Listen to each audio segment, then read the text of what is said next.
Today we celebrate the first glorious anniversary of the information purification directives. We have created, for the first time in all history, a garden of pure ideology, where each worker may bloom, secure from the pests, obeying contradictory thoughts.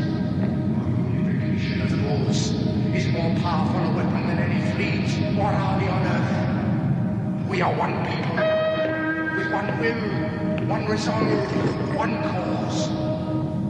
Our enemies shall talk themselves to death, and we will bury them with their own confusion. We shall prevail. On January 24th, Apple Computer will introduce Macintosh. And you'll see why 1984 won't be like 1984.